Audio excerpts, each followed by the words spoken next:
Exercise 2 में question number 5, ठीक है, आराम से यहाँ पे सॉल्व करो। मास m is suspended from the spring of negligible mass. The spring is pulled the spring is pulled a little and then released so that the mass executes simple harmonic motion with a time period t. If the mass is increased by m, the time period is phi by 4t. The ratio of m by m कितना रहेगा वो मुझे बताओ। Time period का खुद का formula क्या, और नेक्स्ट टाइम आप ये थोड़ा सा नेक्स्ट टाइम आप ये ढंग से करके आओगे, ठीक है। So t is equal to 2 pi root of m by k आ जाएगा। सब्स्टिट्यूट करके देख लेना। यहाँ पे क्वेश्चन नंबर कौन सा है, 5th। इतना कर लोगे आपका FLT के लिए काफी हो जाएगा, ठीक है। और कुछ करने की जरूरत नहीं है, इतना करोगे आपका पूरा क्लैरिटी आ जाएगा, ठीक है। ओके, क्या आ गया, 9/16, ठीक है, वो जाने दो। अभी देखते हैं 7th क्वेश्चन। 7th क्वेश्चन का एक शॉर्टकट है जो मैंने क्लास में भी किया था। अभी देखते हैं ध्यान से। एक 7th क्वेश्चन यहाँ पे देखते हैं। मुझे बताओ 7th क्वेश्चन, पेन नीचे रख दो। Even before we start solving this question, logic समझते ही ये प्लेटफॉर्म और जो कहाँ पे कांटेक्ट लूज होगा और कितने से कांटेक्ट लूज होगा उसका, ठीक है। ध्यान देते हैं। एवरीवन लुक हियर, एक प्लेटफॉर्म है, प्लेटफॉर्म के नीचे स्प्रिंग अटैच्ड है। मुझे मान लेते हैं ये मीन पोजीशन आ गया। सबसे पहले चीज, अगर ये प्लेटफॉर्म का कुछ तो वेट है या फिर ये प्लेटफॉर्म के ऊपर अगर एक पर्सन खड़ा है, ये मीन पोजीशन या इक्विलिब्रियम पोजीशन की बात चल रही है। इज द स्प्रिंग स्ट्रेच्ड और अनस्ट्रेच्ड? स्ट्रेच्ड है या कंप्रेस्ड है? पक्का ऑलरेडी इक्विलिब्रियम पे ये कंप्रेस रहेगा। ये वाले कंडीशन में क्या, मुझे बताओ कि अगर x0 से ये कंप्रेस्ड है तो मुझे बताओ कि क्या आ जाएगा। Yes, excellent. क्या आने वाला है यहाँ पे, कैन आई से यहाँ पे कैन आई से mg नीचे रहेगा, where mg will be the combined mass of the person as well as the platform, और kx0 ऊपर रहेगा। ये दोनों फोर्सेस सेम हो जाएंगे तो ये कंप्रेस होकर यहाँ पे जो भी x0 का वैल्यू आ जाएगा mg बाई k आ जाएगा, पक्का। This is the main condition. अब देखो यहाँ पे इक्विलिब्रियम के जब ये जैसे ये नीचे आ जाता है, अभी देखना ध्यान से, पेन नीचे रख दो, ये इंपॉर्टेंट है। और अगर आपने नोट्स लाए रहेंगे तो नोट्स में एडिशन आप कर सकते हो, ठीक है। किसको नोट्स वेरीफाई कराने दे दो मुझे, किसने तो लाए हैं, ठीक है। जो भी है SHM जो भी इसका मुझे दे देना, मैं ये करा देता हूँ, ठीक है। सो मुझे बताओ अब यहाँ पे when this platform descends downwards, ठीक है, when this platform descends downwards, तो यहाँ पे अगर आप देखोगे सपोज कि ये वाले पोजीशन पे आता है, x कहाँ पे आ गया, नीचे। मुझे बताओ मेन पोजीशन से अगर x नीचे, प्लेटफॉर्म का एक्सेलरेशन कहाँ पे है, ऊपर, तो सूडो फोर्स कहाँ पे एक्ट होगा, वापस नीचे। तो ma का सूडो फोर्स नीचे एक्ट होगा ये पर्सन के ऊपर, मान लेते अभी प्लेटफॉर्म मासलेस है। mg कहाँ पे आ जाएगा, नीचे। नॉर्मल फोर्स कहाँ पे रहेगा, ऊपर। मुझे बताओ what is the net acceleration of the person with respect to the platform? नहीं, जीरो ना।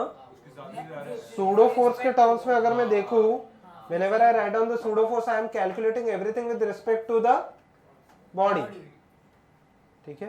मतलब प्लेटफॉर्म मूव नहीं होगा तो यहाँ पे acceleration with respect to the platform will be equal to 0। What is the acceleration of the person with respect to ground? सोच समझ के बताओ।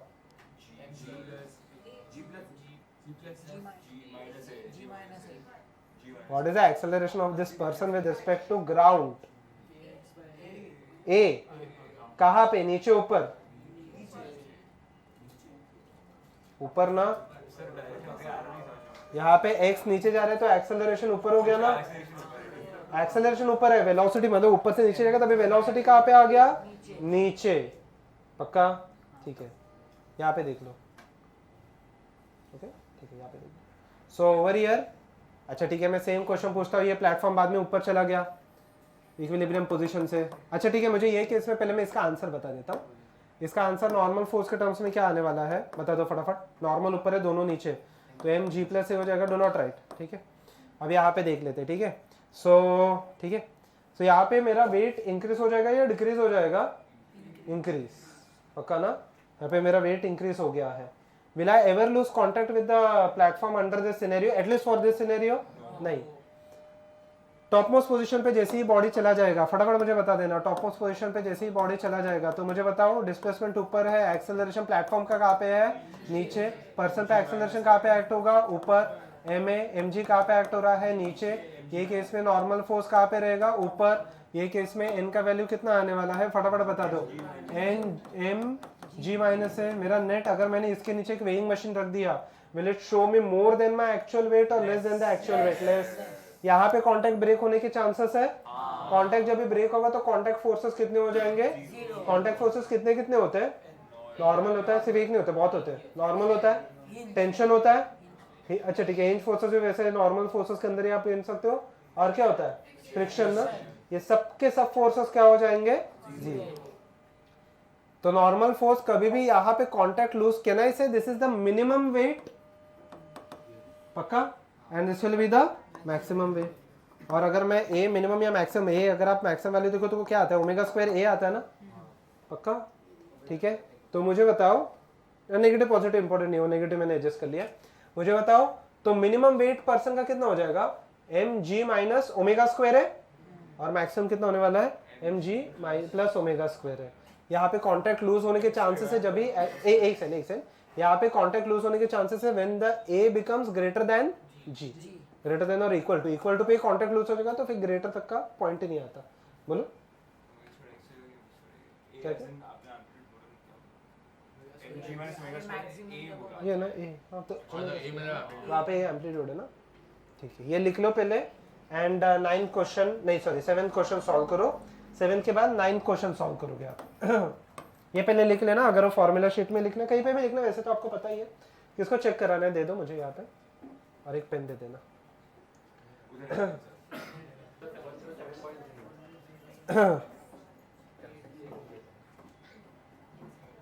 ओमेगा स्क्वायर है कितना आया, फटाफट बता दो ना, क्वेश्चन नंबर कौन सा था, 7।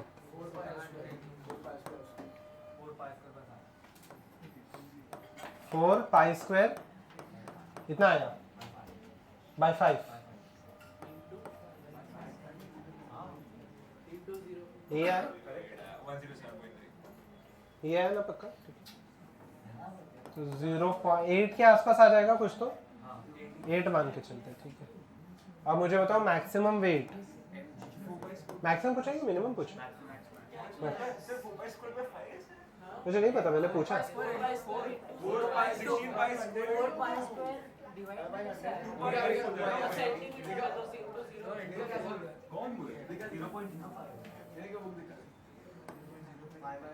ये ओमेगा स्क्वायर है ना, एक सेकंड 2 पाई बाई टी है, तो टाइम पीरियड 2 दिया है, तो ये पाई स्क्वायर आ जाएगा, हाँ।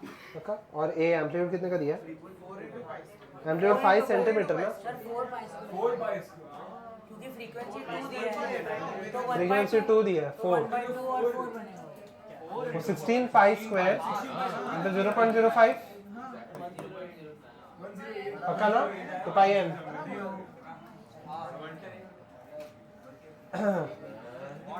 80, 0.8 पाई स्क्वायर मतलब 8 के आसपास आ रहा है,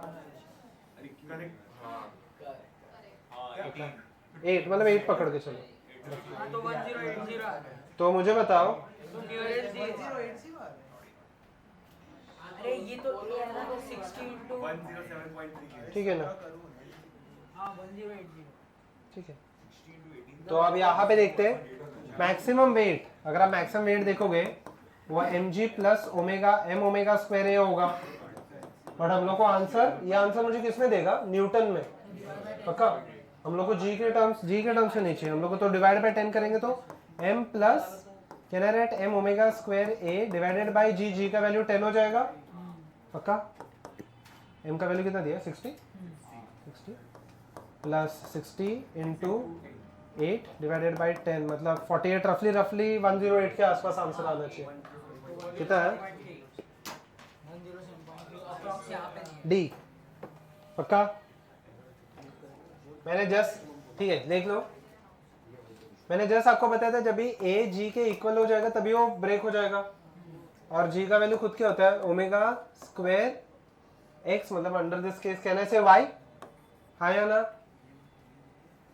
यस वो कोई भी पोजीशन पे ब्रेक हो उससे मुझे कुछ लेना देना नहीं है, टॉप मोस्ट पे हो कहीं पे भी हो जाए, ठीक है। आंसर फाइनल आंसर जी के टर्म्स में ही है क्या? हाँ, जी इज इक्वल टू, यहाँ पे देख लेते हैं, can I write this part as answer omega के टर्म्स में, इसको 4 पाई स्क्वायर अपॉन टी लिख सकते हैं। ठीक है। देखते हैं पहले ओमेगा के टर्म्स में तो लेके आते हैं, बाद में देखते हैं आंसर किस टर्म्स में आ सकता है, ठीक है। टाइम पूछ। अच्छा ठीक है ना, वो बाद में देख लेते हैं, ठीक है। अब फिलहाल के लिए can I write this part as omega square, y को अगर मैं एक साथ लिखूं तो sine omega t plus pi by 3 लिख सकता हूं। कैसे? y is equal to sine omega t plus है या माइनस है, प्लस √3 कॉस ओमेगा टी है पक्का। Can I write this part as 2 into half sine omega t plus √3/2 into cos omega t, ऐसे कुछ आपने किया था ट्रिगो में, और आपने ये चीज आई थिंक सो डेरिवेटिव्स में भी किया है, स्टार्ट में हुआ है? तो साइन डेरिवेटिव्स में भी आप ये चीज करोगे, ठीक है। Sine omega t cos pi by 3 plus cos omega t sine pi by 3, sine a plus b का लॉजिक बन रहा है, तो sine omega t plus pi by 3 पक्का। इसका वैल्यू यहाँ पे सब्स्टिट्यूट कर लेते हैं, into 2 into sine omega t plus pi by 3 पक्का, ओके। तो यहाँ पे आ जाएगा g/2 omega square is equal to sine omega t plus pi by 3 पक्का। बट यहाँ पे मैं अज्यूम कर रहा हूँ, अगर मैंने यहाँ पे देख लो यहाँ पे मैं अज्यूम कर रहा हूँ कि अगर टॉप मोस्ट पॉइंट पे ही लूज होता है तो फिर एक्सेलरेशन क्या हो जाएगा? मैक्सिमम। बट जरूरी नहीं है ना। फॉर एग्जाम्पल, एक एग्जाम्पल ले रहा हूँ मैं, एक प्लैंक है, मान लेते इसका जो नेट एक्सेलरेशन आता है इट इज ग्रेटर देन जी, तो ये टॉप मोस्ट पे बिना पहुंचे ही ये लूज कर देगा ना। टॉप मोस्ट, सपोज कि यहाँ पे टॉप मोस्ट पॉइंट है, उसके पहले ही ये लूज कर देगा, जरूरी नहीं कि टॉप मोस्ट तक जाते तक वो रुकने ही वाला है। तो let us assume it just breaks contact at the top most point, एक अजम्पशन मुझे करना पड़ेगा, नहीं वरना सॉल्व ही नहीं होगा, वरना ओमेगा का टर्म्स में आंसर आएगा। और एक बार मान लेते हैं एक स्प्रिंग है, ठीक है, ये इक्विलिब्रियम मान के चलो इसका, ये मान लेते हैं यहाँ पे जब ये टॉप मोस्ट पे पहुंचता है जस्ट a इक्वल टू जी है, जस्ट, और यही कंडीशन लेके मुझे सॉल्व करना पड़ेगा फिलहाल, वरना मेरे से सॉल्व नहीं हो पाएगा, ठीक है। अगर मैं यहाँ पे अज्यूम कर लूँ कि यहाँ पे जो स्प्रिंग का एक्सेलरेशन है वो इससे ज्यादा है, अगर स्प्रिंग का एक्सेलरेशन इससे ज्यादा है तो मुझे बताओ स्प्रिंग का एक्सेलरेशन लेटर से 2g है पक्का, तो इसका टॉप मोस्ट पॉइंट और ऊपर आ जाएगा पक्का। तो मुझे बताओ कहाँ पे लूज करेगा, पॉइंट ए पे लूज करेगा या बी पे ही लूज कर देगा? बी पे लूज करेगा, बट अभी तक वो टॉप मोस्ट पॉइंट पे पहुंचा है क्या? उसके पहले ही लूज कर दिया, तो ऐसा कुछ तो कंडीशन दिया नहीं है, तो कंडीशन हम लोग अज्यूम करके चलते हैं, चलो टॉप मोस्ट पॉइंट पे लूज करता है वो, ठीक है। ये late us assume this thing कि टॉप मोस्ट पॉइंट पे वो लूज करता है, तो मुझे बताओ इसका वैल्यू कितना हो जाएगा, साइन ओमेगा टी का वैल्यू कितना हो जाएगा, 1 सब्स्टिट्यूट कर लो, आंसर आ जाएगा। Good.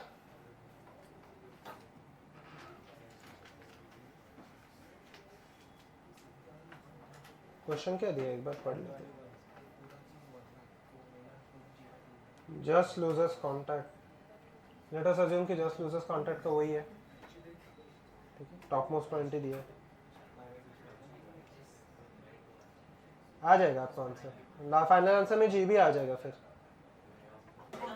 Everyone let us check the 12th question. Everyone, u is equal to क्या दिया है यहाँ पे,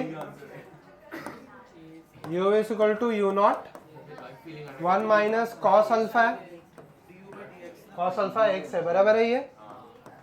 पहले तो इसको मैं ऐसे ही लिख लूं 2u0 sine square alpha x divided by 2 पक्का।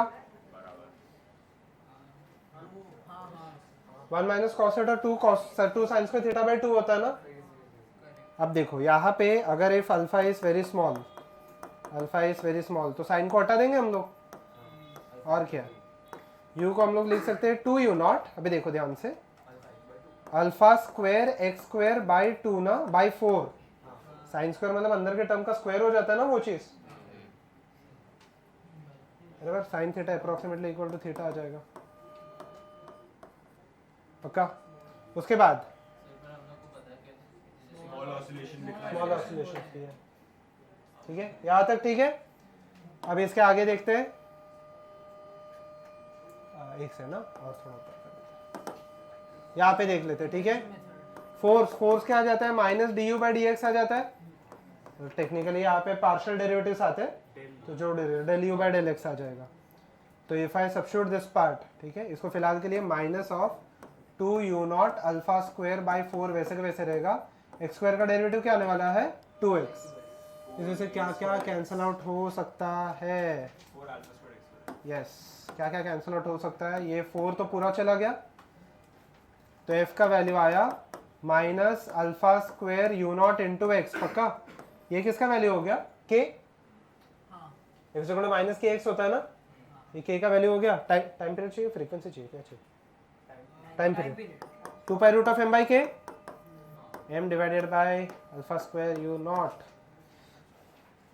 विच इज d है, ये सही तो है, मैंने सॉल्व किया तो सही रहेगा। ओके, ये 16 क्वेश्चन, अच्छा ये क्वेश्चन सॉल्व कर लो। ये क्वेश्चन आप सोल्यूशन देखो इसका नेट पे, कम से कम आपको 4 से 5 लाइन का सोल्यूशन आएगा। मैं आपको इसको एक स्टेप में सॉल्व करके बताता हूँ। चलिए प्रोसीड। यहाँ पे देखो u इज इक्वल टू, यहाँ पे देखना, do not talk, everyone look here now, what is the square of the frequency, frequency का स्क्वायर पूछा है। सोल्यूशन एकदम सिंपल है, शॉर्टकट याद रखो जो मैं अभी दे रहा हूँ, वो हम लोग ने किया भी है, बट उसका जो डेरिवेशन, अगर आप डेरिवेशन करते बैठोगे तो आधा पेज भर जाएगा, उतना बड़ा डेरिवेशन हम लोग ने इनफैक्ट ये सम क्लास में किया भी है, सिमिलर सम, कौन सा मैं वो भी बताता हूँ। पहले मैं आपको क्वेश्चन एक्सप्लेन कर लेता हूँ कि क्वेश्चन क्या है। दो अलग अलग मासेस है m1 m2 के, मान लेते हैं स्प्रिंग टाइप से कनेक्टेड है। क्वेश्चन नंबर कौन सा ये 16, ठीक है। एक स्टेप में आपको आंसर आ जाएगा। यहाँ पे देखो u का वैल्यू कितना आता है, u का वैल्यू क्या दिया है, माइनस ए, हाँ हाँ सही है, excellent, r minus r not का स्क्वायर है ये, पक्का। तो फोर्स कितना आ जाएगा, इसका डेरिवेटिव ले लेते, इसका डेरिवेटिव ये निकल जाएगा b 2 times r minus r not, इससे कुछ फर्क ही नहीं पड़ता। मुझे बताओ यहाँ पे k का वैल्यू कितना हो गया, देख के पता चल रहा है 2b हो गया। फ्रीक्वेंसी का फॉर्मूला क्या हो जाता है, पता है, 2 pi root of k by m हो जाएगा, 1/2 पाई रूट ऑफ, क्या चाहिए, एंगुलर फ्रीक्वेंसी चाहिए, ओके एंगुलर फ्रीक्वेंसी, सॉरी ये फ्रीक्वेंसी नहीं चाहिए, ओमेगा स्क्वायर चाहिए। ओमेगा स्क्वायर क्या हो जाएगा, k बाई एम, k कितना है 2b, हाँ 2b, और रेड्यूस मास का मैंने आपको कंसेप्ट बताया था, क्या होता है 1m2 divided by, which is option number क्या है सी, वरना अगर आप टाइम पीरियड निकालते वगैरह बैठोगे तो बहुत अटक जाओगे। हाँ वो डेरिवेशन बहुत बड़ा था, बट डेरिवेशन के फ्रूट्स तो है, मतलब डेरिवेशन आपको याद नहीं रहेगा, दोनों को डिस्प्लेस किया था। 19 क्वेश्चन, पेन को हाथ भी मत लगाओ। अभी देखो यहाँ पे फटाफट मुझे बताओ, 19 क्वेश्चन, कोई भी पेन को हाथ नहीं लगाएगा, ओरली हम लोग आंसर लेके आने का ट्राई करते हैं, ठीक है। Time period is equal to 2 pi root of, मतलब बेसिकली वैल्यू किसका पूछा है, m बाई k का वैल्यू पूछा है, m बाई k का वैल्यू पूछा है या नहीं पूछा है, पूछा है, करेक्ट है। मुझे बताओ m जो होगा वो मेरा रेड्यूस मास हो जाएगा। रेड्यूस मास का फॉर्मूला क्या है, m1 m2 divided by m1 plus m2, basically ये m बाई 2 आने वाला है, m square divided by 2m, m by 2 आने वाला है, ठीक है। m बाई k तो m बाई 2 इनटू, देखते हैं यहाँ पे राइट हैंड साइड के दोनों स्प्रिंग्स, एकदम राइट के स्प्रिंग्स देखो, k और k कैसे दिखाई दे रहे पैरेलल में, तो k और k कितना देगा 2k, तो 2k देगा, 2k 2k 2k सीरीज में कितना देगा 2k by 3। Time period is equal to 2 pi root of m की जगह पे m बाई 2 आ जाएगा, 2k बाई 3 मतलब 3m by 4k। Option number क्या है d, 3m बाई 4k, बस इतना लिख लो। क्या? हाँ रेडियस मास लगाना मैंने, 2 स्प्रिंग से अगर अटैच रहेगा तो रेडियस मास आपको लगाना ही पड़ेगा, वरना उसमें हम लोग एक कांस्टेंट मान के चलते हैं ना, दीवार मतलब अगर वॉल को अटैच है स्प्रिंग, वहां पे फोर्स नहीं आता। 28 क्वेश्चन आपको बाय द वे याद है क्या? 20 कितना बचेगा? ठीक है चलो ये नेक्स्ट टाइम करते हैं, ठीक है। मैं क्वेश्चन गिन के आपको बताता हूँ कब तक सबमिट करना है, बट रफली आप पकड़ के चलो, SHM और वेव्स है, आपको ये दोनों FLT के पहले सबमिट करना है। FLT उसके हिसाब से, ठीक है, FLT के पहले ये पकड़ के चलो, तो अभी से सॉल्व करना स्टार्ट कर लो।